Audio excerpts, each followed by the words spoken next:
அருமை அருமை சௌந்தர்யா அவர்களே, இதைவிட அருமையாக பெருமையாக பெற்றோர்களை யாராலும் உயர்த்தி பிடிக்க முடியாது. சௌந்தர்யா பேசும்போது சொன்னாங்க, பெற்றோர்கள் தங்களையே கருத்து கொண்டு குழந்தைகளை ஆளாக்குறாங்க.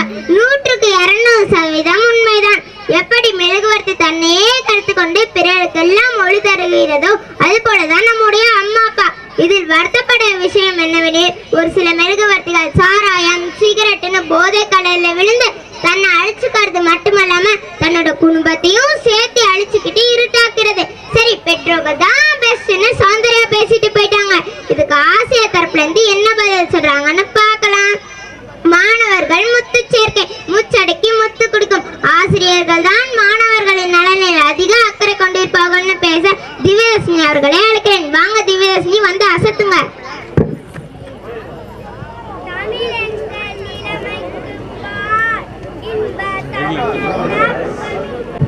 தமிழெங்கள் இளமைக்கு பால், இன்ப தமிழ் அல்ல புகழ்மிக்க புலவர்க்கு வேல்.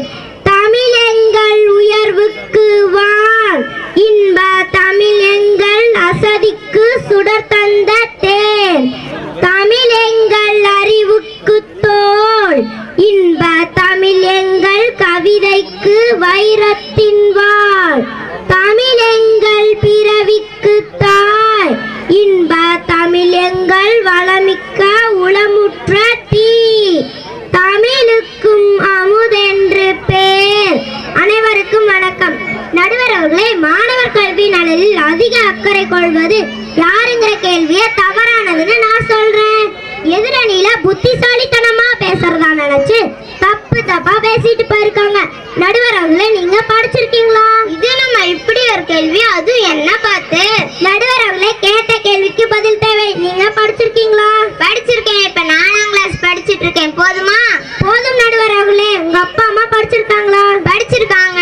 நடுவர் அவர்களே, உங்க அப்பா அம்மாவுக்கு யார் படிக்க சொல்லி கொடுத்தாங்க? பள்ளிக்கூடத்துல ஆசிரியர்கள் தான். என்ன, எனக்கும் கூட ஆசிரியர் சொல்லி கொடுத்தனால்தான் இப்ப இந்த மேடையில் நின்று பேசிட்டு இருக்கேன். இந்த மாபெரும் சபையில் இத்தனை மக்களுக்கு முன்னாடி பேசும் வாய்ப்பு கிடைத்ததும் என்னுடைய ஆசிரியர்களால் தான். ஆமாம், யாராலும் மறுக்க முடியாத உண்மை. எனக்கு என்ன சந்தேகம்னா, நமக்கெல்லாம் ஆசிரியர் சொல்லி கொடுத்ததுனால கல்வி அறிவு பெற்றோம்.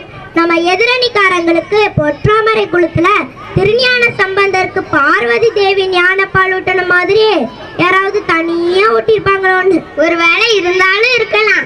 இல்ல, வாய் பேச முடியாத ஊம மூக கவி, கல்வி அறிவே இல்லாத காளிதாசர் போன்றவர்கள் அம்பிகையின் அருளை நேரா பெற்ற புலவர்கள் ஆனது போல் இவங்களுக்கும் கல்வி அறிவு வந்திருக்குமோ?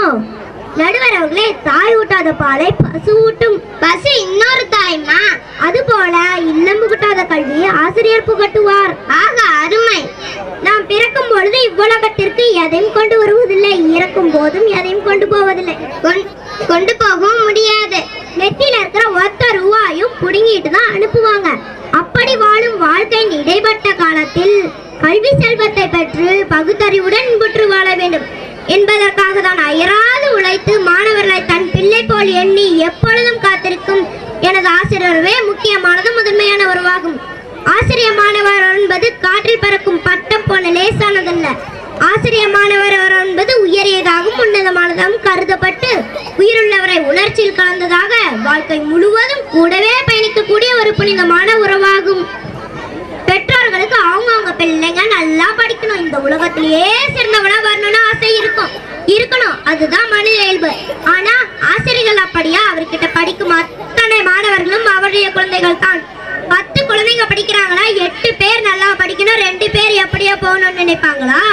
ஒரு காலம் கிடையாது. ஒவ்வொரு ஆசிரியரின் குறிக்கோளும் மாணவர்களை நல்லறிவுடன் சமுதாயத்தில் வளமுடன் சிறந்து விளங்க வேண்டும் என்பதற்கு நீங்க நம்ம ஆசிரியரை நல்லா கவனிச்சு பாத்தீங்கன்னா ஓர்மை உங்களுக்கு புரிய வரும்.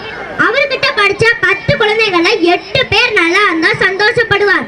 ஆனா நல்லா படிக்காம கஷ்டப்படுற அந்த 2 குழந்தைங்க மேல உயிரா இருப்பார். இன்றைய சாதனையாளர்கள் அத்தனை பேருக்கு பின்னாலும் ஒரு ஆசிரியர் கட்டாயம் இருப்பார். உங்களுக்கு எல்லாம் தெரியும், ஹெலன் கெல்லர் மிகச்சிறந்த பேச்சாளர், மிக பெரிய எழுத்தாளரும் கூட. இதில் என்ன ஆச்சரியம்னு கேட்கலாம். அவருக்கு 2 கண்களும் தெரியாது, காதுகளும் கேட்காது. தனது தேவைகளை கூட சரிவர வெளிப்படுத்த தெரியாத முடியாத ஒருத்தர் அமைதி வெளிப்படுத்தி விடாமுயற்சியும் எதையும் சாதிக்கும் நெஞ்சிருத்தையும் வெளிக்கொணர்ந்து ஹெலன் கெல்லரை உலகறிய செய்தது அவரது ஆசிரியர் ஆன் சல்லிவனையே சாரும். இது போன்ற ஆசிரியர்களால் தான் இந்த உலகம் அழியாமல் இருக்கிறது என்றால் அது மிக இல்லை. தடைக்கல்லே உமக்கோர் படிக்கல் என்ற ஊக்கத்தை உணர்வுகளை ஆசிரியர் ஊட்டுவதனாலே மாணவர்கள் சாதனையாளராக மாறுகின்றனர்.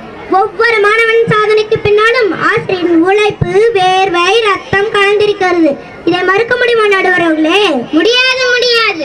ஆக மாணவர் கல்வி நலனில் அதிக அக்கறை கொள்வது பெற்றோர் ஆசிரியர்களே என்ற நல்ல தீர்ப்பை வழங்கிட வேண்டும் என வேண்டிக் கொண்டு இந்த நல்ல வாய்ப்புக்கு நன்றி கூறி அமைகிறேன். நன்றி, வணக்கம். அற்புதம் அற்புதம் திவ்யதர்ஷினி அவர்களே. எனக்கு இப்படி ஒரு அருமையான வாய்ப்பு கிடைத்திருக்கு என்பதாலும் காரணம் என்னுடைய ஆசிரியர்கள் தான். குன்றளவு கொடுத்தாலும் குறையாத கல்வி செலவத்தை இன்றளவும் எமக்களித்து இன்புறவும் ஆசிரியர் வளர்க்க நன்றியை தெரிவித்துக் கொள்கிறேன். பார்வதி தேவி திருஞான சம்பந்தருக்கு ஞானப்பால் ஊட்டினாங்களோ இல்லையோ, நமக்கெல்லாம் அறிவிப்பால் ஊட்டினது நம்மளுடைய ஆசிரியர்கள் தான். ஹெலன் கெல்லரோட ஆசிரியர் ஆன் சல்லிவனை பத்தி திவ்யதர்ஷினி பேசினாங்க.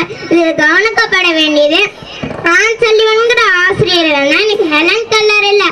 ஆனால் ஆன் சல்லிவன்கிற ஆசிரியரும் உடல்நிலை சரியில்லாமல் கண் பார்வை